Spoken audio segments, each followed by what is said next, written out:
დღეს გადაცემაში ნახავთ. როგორი იყო 2014 წლის საქართველოს შეიარაღებული ძალებისთვის? პრიორიტეტი ჩვენი შეიარაღებული ძალების განვითარების იქნება არტილერია და საარტილერიო დანაყოფები. 2014 წელს საქართველოს ასრულებს ISAF-ის მისიას. ჩვენი ქვედანაყოფები უკვე აღარ მიიღებენ მონაწილეობას ეგრეთ წოდებულ ყოველდღიურ პატრულირებაში. სოფელ ცკრაში რამდენიმე წერტილი კვლავაც გასანაღმია. გაჩნდა საშიშროება, რომ მომავალში რაღაც უბედური შემთხვევა მომხდარიყო.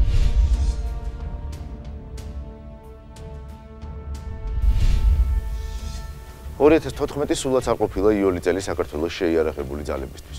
მიუხედავად იმისა, რომ რეფორმები კვლავაც მიმდინარეობს, აქილევსის ქუსლად რჩება რეზერვის ყვადაღებული თემა. მოდი კიდევ ერთხელ გადავავლოთ ამ წელს თვალე.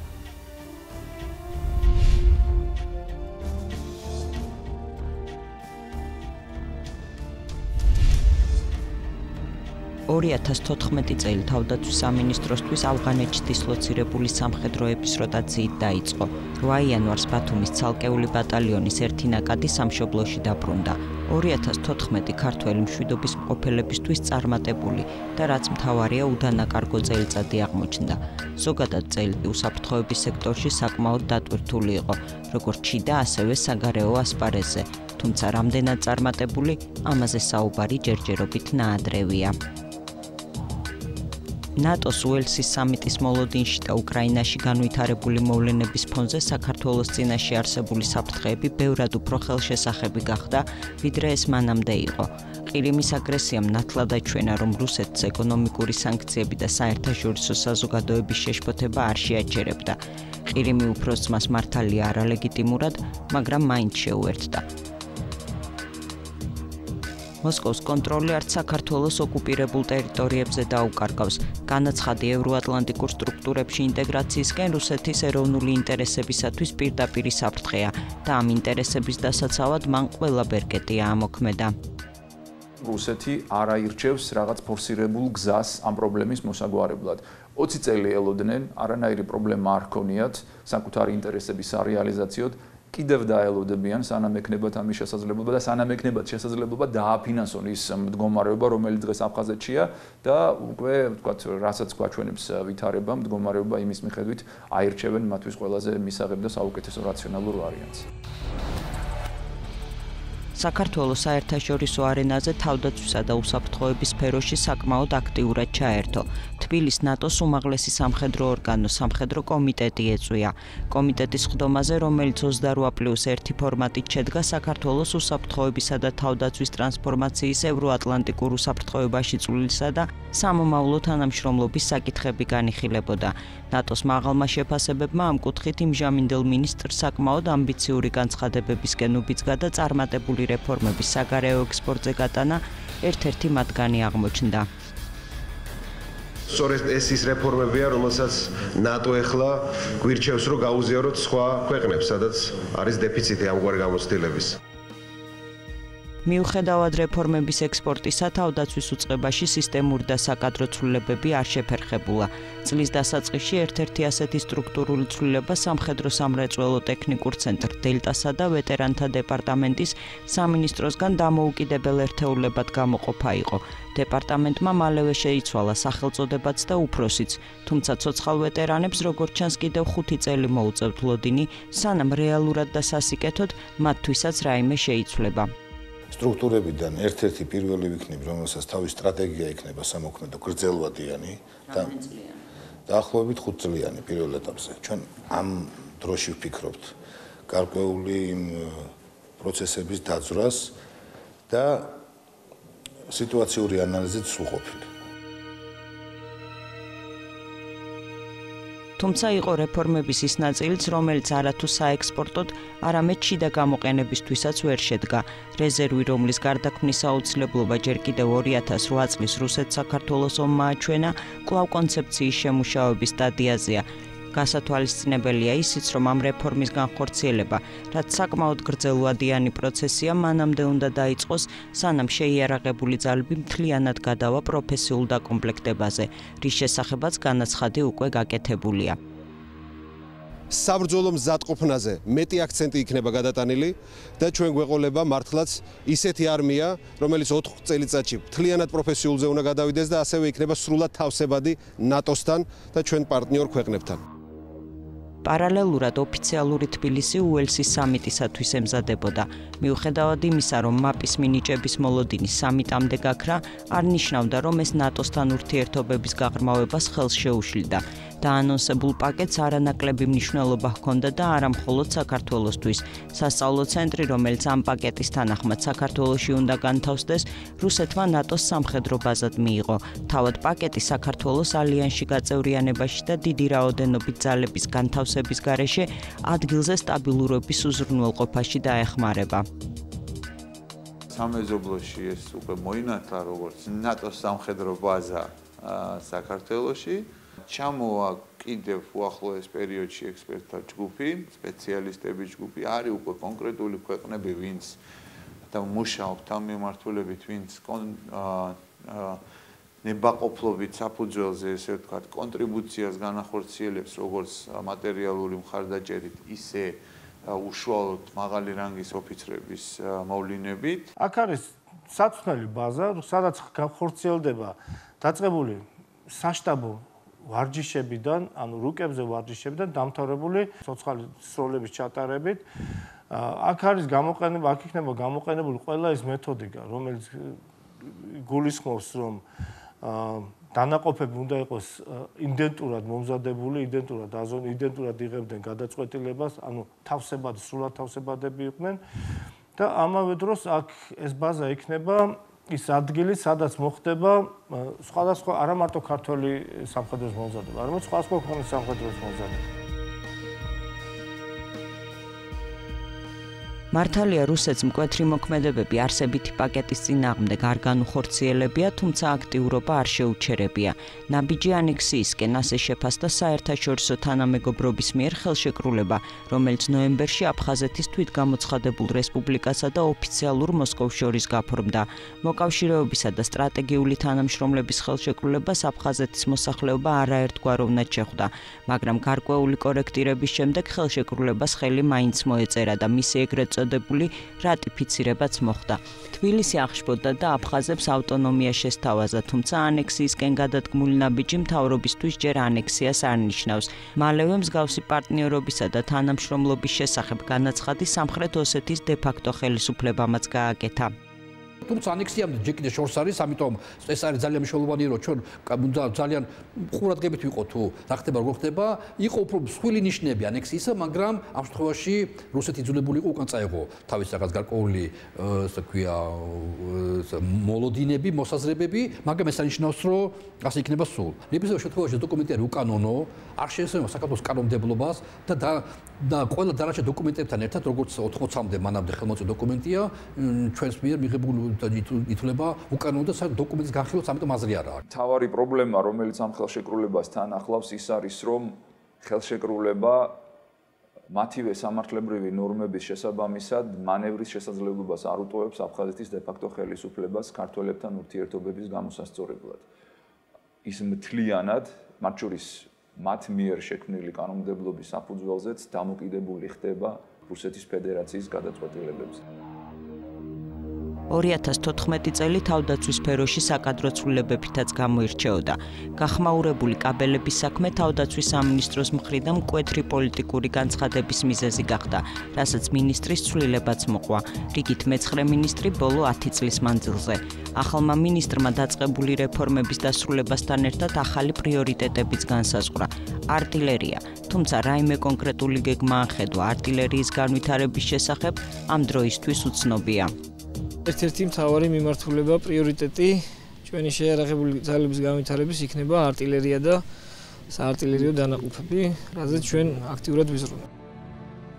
მნიშვნელოვანი იყო ისიც, რომ მიმდინარე წელს საქართველოს საერთაშორისო მისიებში მონაწილეობის მანდატი და არეალიც გააფართოვა.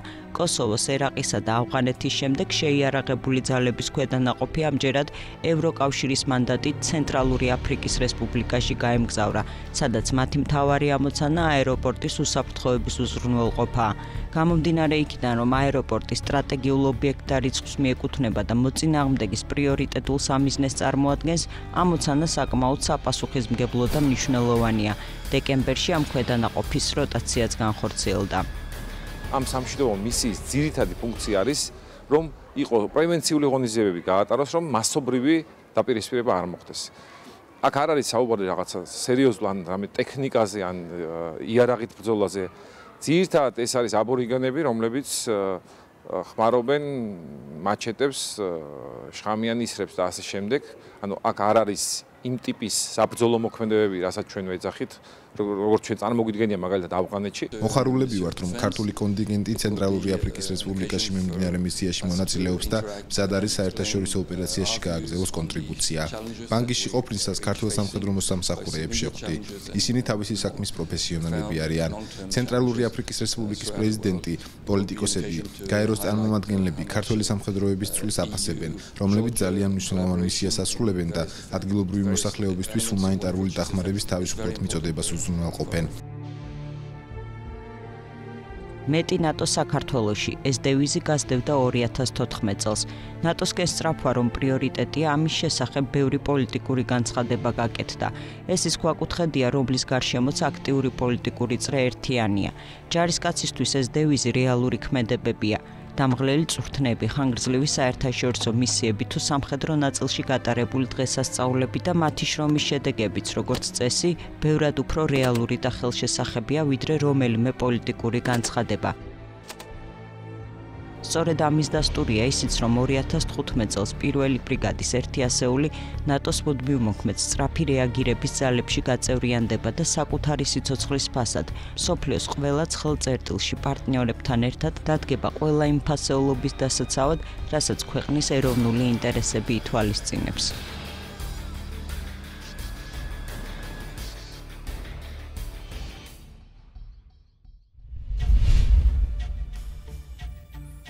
რამდენიმე წუთში ნახავთ. 2014 წელს საქართველოს ასრულებს ISAF-ის მისიას. ჩვენი ქვედანაყოფები უკვე აღარ მიიღებენ მონაწილეობას ეგრეთ წოდებულ ყოველდღიურ პატრულირებაში. სოფელ ცკრაში რამდენიმე წერტილი კვლავაც გასანაღმია. გაჩნდა საშიშროება, რომ მომავალში რაღაც უბედური შემთხვევა მოხდარიყო.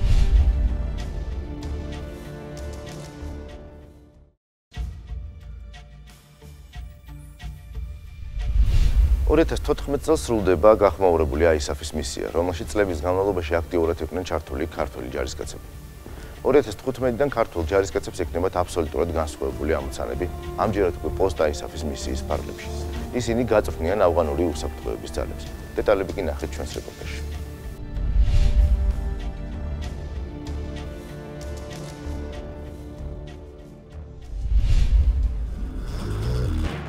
კიცემ ხარდაჭერის მისია. ასე დაერქმევა ახალ ოპერაციას, რომელსაც ნატო ავღანეთში ISAF-ის დასრულების შემდეგ განახორციელებს. შეთანხმების შესაბამისად 2015 წლიდან ჩრდილოატლანტიკური საბჭოს ეგიდით კოალიციური ჯარების ძირითადი ფუნქცია ავღანეთის უსაფრთხოების ძალებისა და პოლიციური ქვედანაყოფების კონსულტაცია, სწავლება და საჭიროების შემთხვევაში მისი საბრძოლო მხარდაჭერა იქნება. ეს გადაწყვეტილება ალიანსმა ჯერ კიდევ 2012 წელს ჩიკაგოს სამიტზე მიიღო. ამის მიზეზი ერაყული გამოცდილება გახდა, სადაც მასშტაბური საერთაშორისო მისიების დასრულების შემდეგ ქვეყანაზე კონტროლის გადაბარება ადგილობრივი სამხედრო ძალებისთვის ურთულესი პროცესი აღმოჩნდა. ერაყულმა არმიამ, რომელიც თანამედროვე დასავლური იარაღით იყო აღჭურვილი, ისლამური სახელმწიფოს მებრძოლებს რეალური წინააღმდეგობა ვერ გაუწია. მოვლენათა მსგავსი სცენარით განვითარება გამორიცხული არც ავღანეთშია.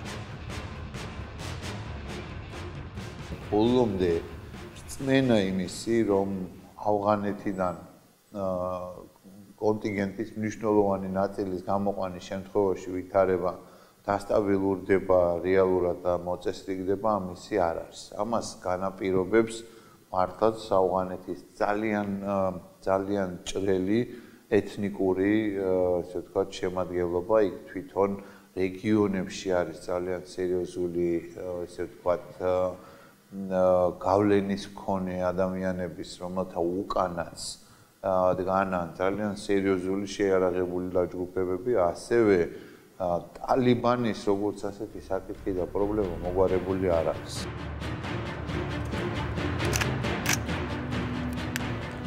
ავღანეთის უსაფრთხოების ძალების მხარდასაჭერად ქვეყანაში დარჩებიან ქართული ქვედანაყოფებიც. მტკიცე მხარდაჭერის მისიაში 1 ბატალიონი და 1 ასეული ჩაერთვება. შესაბამისად შეიცვლება ამოცანებიც. ქართველი ოფიცრები და ჯარისკაცები ავღანეთში კოლეგების წვრთნის პროცესში ჩაერთვებიან. ჩვენი სამხედრო ბატალიონი და ასეული ძირითადად ორიენტირებული იქნება და მისი ამოცანა იქნება, რომ მოამზადოს ავღანური შეიარაღებული ძალები ედვარად მას გამოუცხადოს მხარდაჭერის, ანუ ძირითადად მხარდაჭერი ოპერაციებით იყოს დაკავებული. ჩვენი შეიარაღებული ძალები, ჩვენი ქვედანაყოფები უკვე აღარ მიიღებენ მონაწილეობას ეგრეთ წოდებულ ყოველდღიურ პატრულირებაში და მხოლოდ საჭიროების შემთხვევაში ჩაერთვებიან, თუ კი ავღანურმა ძალებმა ვერ შეძლეს შესაბამისი კონტროლის უზრუნველყოფა. თუ მოხდა შეთანხმება და არის მსაობა ამ შემთხვევაში, მოდით ესე ვთქვათ, ნატოს წევრი ქვეყნებიდან, რომ საქართველოს შეავსოს ეს კომპონენტი, ეს იმას ნიშნავს, რომ საქართველოს აქვს უკვე ეს უნარჩვევები, ანუ საქართველოს შეიარაღებული ძალებს გულისხმობენ, რომ მათ შეეძლებათ უკვე გაწიონ ამ მნიშვნელოვანი კომპონენტის შესრულება. ძალიან მნიშვნელოვანი კომპონენტია, რომ იქაც როგორც სხვა ტიპის მისიებში აუცილებელია შესაბამისი უნარების და ამავე დროს მსაობის მქონე წევრების მონაწილეობა. ISAF-ის მისიაში საქართველოს 2009 წლიდან ჩაერთო და 12000-ზე მეტმა სამხედრომ მიიღო მონაწილეობა. 29 დაიღუპა, 300-ზე მეტი დაიჭრა. მნიშვნელოვანი დანაკარგების მიუხედავად, ქართულმა ქვედანაყოფებმა საბრძოლო მოქმედებებში უდიდესი გამოცდილება შეიძინეს თანამედროვე ომებისთვის დამახასიათებელ ისეთ ოპერაციებში, როგორებიცაა კორდონი, რეიდი, ჩხრეკა, პატრულირება. საბრძოლო ამოცანებთან ერთად ისინი ჰუმანიტარულ მისიებსაც ახორციელებდნენ. სამხედროების პროფესიონალიზმი არაერთხელ აღნიშნეს კოალიციაში შემავალი ქვეყნების წარმომადგენლებს.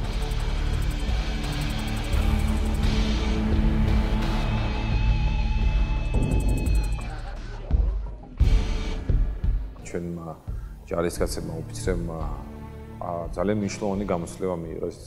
მე როდესაც ავღანეთში ვიყავი და მქონდა საუბარი ამერიკელ ბრიტანულ ხელმძღვანელობასთან, სამხედრო ხელმძღვანელობასთან, მათ პირდაპირ ხაზგასმით აღნიშნეს, რომ ჩვენი ოფიცრები, ჩვენი ჯარისკაცები არიან ძალიან კარგად მომზადებული, ერთ-ერთი საუკეთესოები არიან და ამ სტატუსით სარგებლობენ, როგორც ერთ-ერთი საუკეთესოები. და აბსოლუტურად დამოუკიდებლად შეუძლიათ განახორციელონ ძალიან მაღალი დონის სამხედრო ოპერაციები.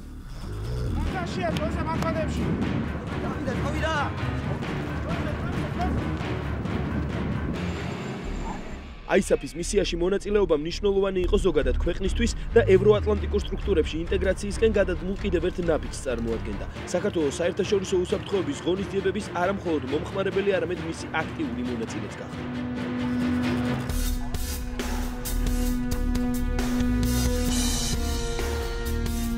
სხვანაირად წარმოუდგენელია შენ შექმნა ის იმიჯი საერთაშორისო არენაზე, რომელიც შეგიქმნის კოლექტიური უსაფრთხოებისთვის მნიშვნელოვანი მოთამაშის იმიჯს. ამ თვალსაზრისით საქართველოს ძალიან აიმაღლა თავისი სტატუსი, მოდით ესე ვთქვათ, იმიტომ რომ შექმნა პრეცედენტი, როდესაც არაწევრი ქვეყანა არის ძალიან მნიშვნელოვანი კომპონენტის შემავსება.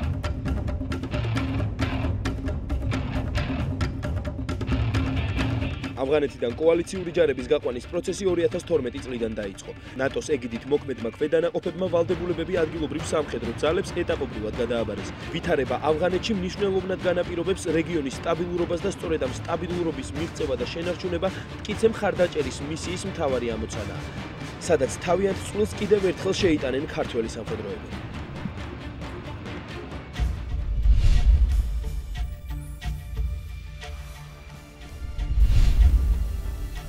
სოფელის კრის ერთი კონკრეტული ტერიტორია კვლავაც საფრთხის შემცველია რიგითი მოქალაქეების თავისუფლად გადაადგილების კუთხით. ამ ტერიტორიაზე 2008 წელს რუსული სამხედრო აგრესიის შედეგად მოხდა აფეთქება.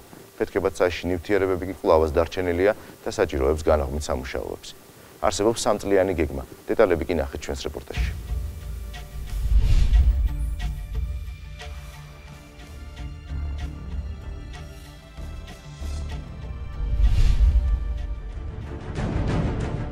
გორის რაიონის სოფელ სკრაში მოსახლეობა თავს ბოლომდე დაცულად ჯერ კიდევ ვერ გრძნობს. მიზეზი 2008 წლის 24 აგვისტოს რუსი ოკუპანტების მიერ ქართული საბრძოლო მასალის შესანახი საწყობის განადგურება და მიმდებარე ტერიტორიის ფეთქებად საშიში მასალებით დაბინძურება გახდა. რუსი სამხედრო ნაწილები შემოვიდნენ სოფელ სკრაში, მათ მოახდინეს ამ საცავის აფეთქება. მთლიანად ჩამოიშალე, ეს იყო ძალიან დიდი საცავი და გაჩნდა საშიშროება, რომ მომავალში რაღაც უბედური შემთხვევა მოხდარიყო, მაგრამ ამ წლების განმავლობაში, 6 წლის განმავლობაში ეს ნაწილის ტერიტორია იყო დაცული. ამას იცავდა დაცვა, რომ მოსახლეობა ახლო არ მისულიყო. სამეცნიერო ტექნიკურმა ცენტრმა დელტამ ნატოს დახმარების სააგენტოს საგრანტო პროექტების ფარგლებში ფეთქებად საშიში ნაღმებისა და ჭურვებისაგან სწორედ აღნიშნული ტერიტორიის გასასუფთავებლად შექმნა სპეციალური დაჯავშნული ტექნიკის რამდენიმე მოდელი, რომელთა ტექნიკურ-ტაქტიკური მახასიათებლების გამოქვეყნებისგან თავს იკავებენ.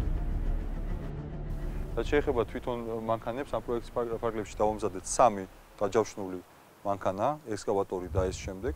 ესევე გავაკეთეთ დიზრაპტორი, ეს არის სპეციალური მოწყობილობა ვილს, რომელიც ადგილზევე იძლევა საშუალებას მოხდეს გაუნებელყოფა სხვადასხვა ტიპის ჭურვებისა, ან თქვათ ამ ტიპის ნარჩენებისა, თუმცა ამ ტიპის ეს თქვათ ნარჩენი იქ ბევრი არ არის, მაგრამ მოკლედ საჭიროების შემთხვევაში. დელტა მომავალშიც გამოიყენებს ამ ტექნიკას სხვა დემილიტარიზაციის სამუშაოებისათვის. მანქანა არის სტანდარტული ტრაქტორის ბაზაზე არის შექმნილი, აქვს დაჯავშნული სერიოზულად დაჯავშნული კორპუსი, რომელიც მძღოლ მექანიკოსს დაიცავს იგივე ტანკს ნავმდეგო ნაღმების აფეთქების შემთხვევაში. დელტა სპეციალური ავტორიზაცია აქვს მიღებული, რაც ორგანიზაციას ქვეყანაში განაღმვითი სამუშაოების ჩატარების უფლებას აძლევს. ამ მხრივ ის თავდაცვის სამინისტროსთან აქტიურად თანამშრომლობს.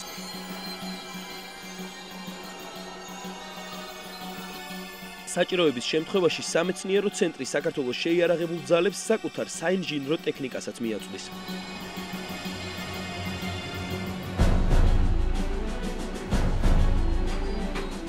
შესაძლოა ამ ტიპის ტექნიკის მოხმარების საჭიროება ჰქონდეს საქართველოს თავდაცვის სამინისტროს და ჩვენ რა თქმა უნდა დიდი სიამოვნებით გადავცემთ ან დავეხმარებით შესაბამისად თავდაცვის სამინისტროს ამ ტიპის ტექნიკის ქონაში. რაც შეეხება განსხვავებას, ეს არის დაჯავშნის პროექტი არის სუფთა ქართული. ამ ტიპის ტექნიკა საკმაოდ ძვირად ღირებული არის სოფლიო ბაზარზე, სწორედ იმიტომ რომ სპეცტექნიკა არის, სპეციალურად გათვლილი არის საფრთხიანი სამუშაოებისთვის და ამ შემთხვევაში ჩვენ გვაქვს ძალიან დიდი ეკონომიკური პლუსი და მოგება იმ კუთხით, რომ ეს პროექტი ჩვენ თვითონ განვახორციელეთ. დელტას მიერ შექმნილი ტექნიკა აკმაყოფილებს საერთაშორისო სტანდარტებს, რაც მას საერთაშორისო ბაზარზე გასასვლელად კარგ წინაპირობას უქმნის.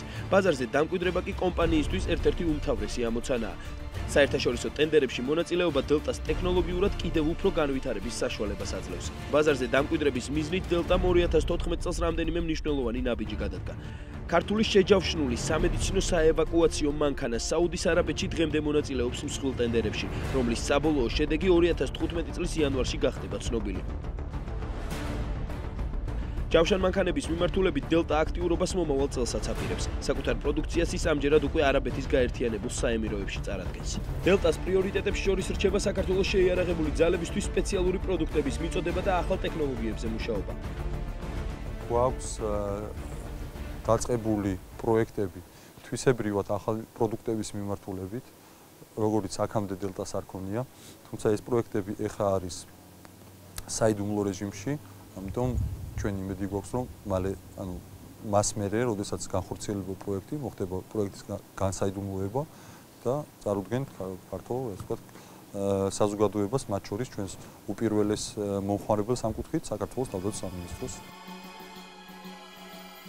2008 წლის აგვისტოს რუსული აგრესიის შემდეგ კონფლიქტის ზონაში ქართულმა სამხედრო ძალებმა განაღმვითი სამუშაოები ჩაატარეს. თუმცა კონკრეტულად სოფელ სკრაში, მიუხედავად იმისა, რომ ტერიტორია შემოსაზღვრულია, მიმდებარე სასოფლო სამეურნეო მიწებზე მომუშავე ადგილობრივებისთვის საშიშროება ჯერ კიდევ რჩება.